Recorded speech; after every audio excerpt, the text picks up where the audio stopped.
بسم اللہ الرحمن الرحیم۔ روزے کی فرضیت کے ساتھ اللہ تعالیٰ نے ایک بڑی اہم چیز قرآن میں روزے کے متصل ساتھ ذکر کی، اور وہ یہ کہ شہر رمضان الذی انزل فیہ القرآن، روزے کے ساتھ یعنی رمضان کے روزے کے ساتھ قرآن کا تعلق بہت اہم ایک بڑی اہم چیز ہے۔ اس کو ذرا سمجھ، چھوٹی سی مختصر سی، فطرت اللہ فطر الناس علیہ، اللہ نے انسانوں کو اپنی فطرت پہ پیدا فرمایا، یعنی انسان جو چاہت رکھتا ہے ویسی چاہتیں اللہ کے ساتھ جڑی ہوئی ہے۔ ہم مکمل طور پہ تو نہیں سمجھ سکتے، لیکن یہ ہے۔ چنانچہ کوئی شخص ایسا ہے جو مصنف ہے، کتابیں لکھتا ہے، اور کوئی ایسا ہے جو کہ نظمیں لکھتا ہے، اشعار لکھتا ہے۔ آپ کسی ایسے آدمی سے پہلی مرتبہ ملے اور اس سے بتائیں میں نے آپ کی کتاب پڑھی ہے، میں نے آپ کی نظمیں سنی ہے، میں پسند کرتا ہوں، تو وہ شخص آپ کو ہمیشہ یاد رکھے، چاہے وہ کتنا مشہور ہے، چاہے وہ مشہور نہیں ہے، وہ آپ کو یاد رکھے گا۔ اس کو ایک اندر سے جو خوشی محسوس ہوتی ہے وہ میں اور آپ جیسا عام آدمی نہیں سمجھ سکتا۔ جو مصنف ہے، لکھاری ہے، وہی سمجھ سکتا ہے کہ اس کے اندر کی جو فیلنگز ہے وہ کیا ہے۔ چنانچہ قرآن مجید پڑھنے سے اللہ رب العزت بھی ایسے ہی خوش ہوتے ہیں، یعنی ناقابل بیان خوشی ہوتی ہے۔ چند باتیں آپ صلی اللہ علیہ وسلم نے فرمائیں کہ جب انسان تلاوت کرتا ہے تو فرشتے اس شخص کے اتنے قریب آ جاتے ہیں کہ اس شخص کی تلاوت کرتے وقت جو اس کے ہونٹ ہل رہے ہوتے ہیں تو فرشتے اپنے ہونٹ اس کے ہونٹوں کے ساتھ ملا لیتے ہیں، اتنی قربت ہو جاتی ہے، اتنے قریب ہو جاتے ہیں۔ اس سے زیادہ قربت بیان نہیں ہو سکتی، یعنی اتنے زیادہ قریب ہو جاتے ہیں۔ فرشتے گھوم رہے ہوتے ہیں زمین پر، اور کوئی بندہ قرآن کی تلاوت کرتا ہے تو اس کو گھیر لیتے ہیں، آسمان تک گھیر لیتے ہیں۔ اتنی بڑی فضیلت ہے۔ ایک لفظ جو انسان پڑھتا ہے، اس ایک لفظ کے ایک حرف کے اوپر 10 نیکی ہے۔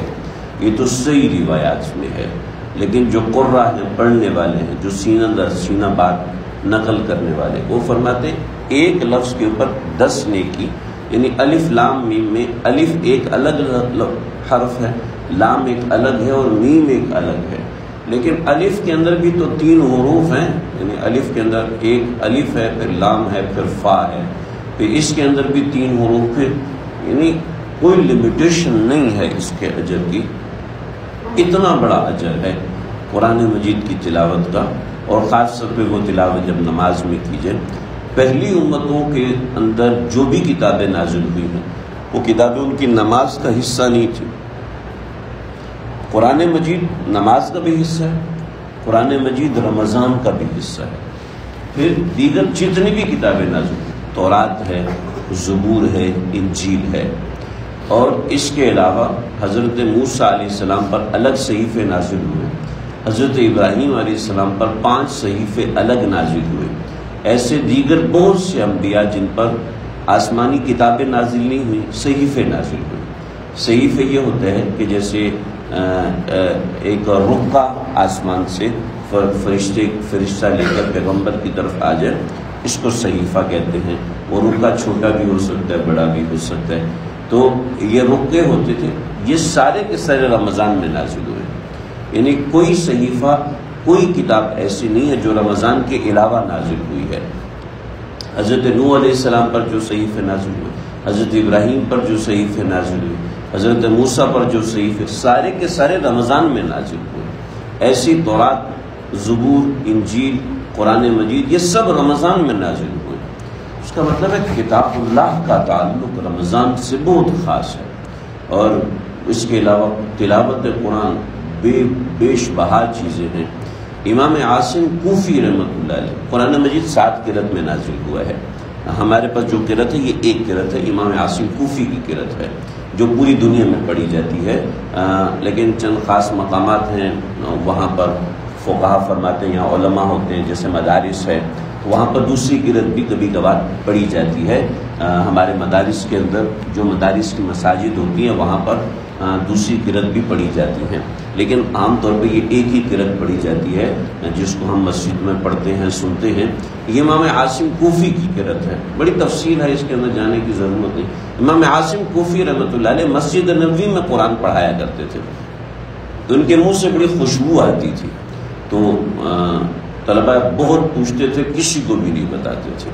تو ایک طالب علم جو تھا، لچڑ قسم کے طالب علم ہوتے ہیں، وہ پیچھے لگے، اس سے جی بتائیں مجھے سمجھ میں نہیں آتی، آپ کے منہ سے خوشبو جو آتی ہے آپ کیا کھاتے ہیں جس سے آپ کے منہ میں خوشبو آتی ہے؟ تو طالب علم ایک زمانے تک پیچھے لگا رہا، تو ایک دن مجبور ہو کے فرمایا کہ بات یہ ہے کہ ایک مرتبہ رسول اکرم صلی اللہ علیہ وسلم کی زیارت ہوئی، اور آپ نے فرمایا کہ تم قرآن بڑی کثرت سے پڑھتے ہو، آؤ آج میں تمہارا منہ میٹھا کرتا ہوں۔ آپ علیہ السلام نے اپنے لعاب دہن میرے منہ میں ڈال دیا، اس کے بعد سے لے کے آج تک میرے منہ سے خوشبو نہیں جاتی، چاہے میں کچھ بھی کھا لوں۔ قرآن کی تلاوت بہت بڑی چیز ہے۔ حدیث میں آتا ہے اللہ رب العزت انسان جب قرآن پڑھ رہا ہوتا ہے بنفس نفیس خود تشریف لاتے ہیں اور اس کا قرآن مجید سن رہے ہوتے ہیں، یعنی باقاعدہ اللہ رب العزت اس بندے کے پاس آتے ہیں۔ انا جلیس من ذکرانی، یہ قرآن کے لیے جلیس کا مطلب ہے جیسے ایک آدمی ایک سیٹ پہ بیٹھے تو دوسرا آدمی بھی اسی سیٹ پہ بیٹھے، اس کو جلیس کہتے ہیں، یعنی جو تھوڑی بڑی سیٹ ہوتی ہے جس میں دو آدمی آتے ہیں، تو ایک کرسی پہ بیٹھا ہوا دوسری کرسی پہ، یہ ساتھ جلیس نہیں ہوتا، لیکن ایک ہی کرسی پہ جو دو آدمی بیٹھے ہوتے ہیں اس کو جلیس کہتے ہیں۔ تو انا جلیس سیکنڈ سیٹر نہیں، یعنی اسی سیٹ پہ بیٹھنے والا، تو انا جلیس من ذکر، میں ساتھ بیٹھا ہوتا ہوں۔ آپ صلی اللہ علیہ وسلم کے الفاظ ہیں، اللہ رب العزت نے فرمایا، حدیث قدسی سے کہتے ہیں۔ تو قرآن کی تلاوت پھر رمضان کے اندر کوشش ہو کہ رمضان میں کم از کم 3 قرآن مجید، ہر عشرے میں ایک قرآن مجید ختم کیا جائے۔ آسان طریقہ ہے کہ ہر نماز کے بعد انسان آدھا پارہ تلاوت کر لے، ایک پاؤ تلاوت کر لے، ورنہ کم از کم ایک قرآن مجید تو رمضان میں باہر صورت ختم کرنا چاہیے، کہ قرآن کا حق ہے کہ قرآن رمضان کے بعد جاتا ہے اور اللہ کے پاس گواہی دیتا ہے۔ مولانا محمود اشرف عثمانی صاحب فرماتے تھے کہ رمضان کے پہلے 2-3 روزے اپنے آپ کو روزے کا عادی کریں، اس کے بعد اپنے آپ کو عبادت کا عادی کریں۔ تو 2-3 روزے تو گزر گئے، اب کوشش کریں کہ اپنے آپ کو قرآن کی تلاوت کے ساتھ لگائیں، تسبیحات کے ساتھ لگائیں، دیگر اعمال کے ساتھ، لیکن خاص طور پہ یہ مہینہ قرآن کا ہے، روزے کے ساتھ یہ مہینہ قرآن کا ہے، اس پہ توجہ دینے کی ضرورت ہے۔ اللہ سمجھنے کی توفیق عطا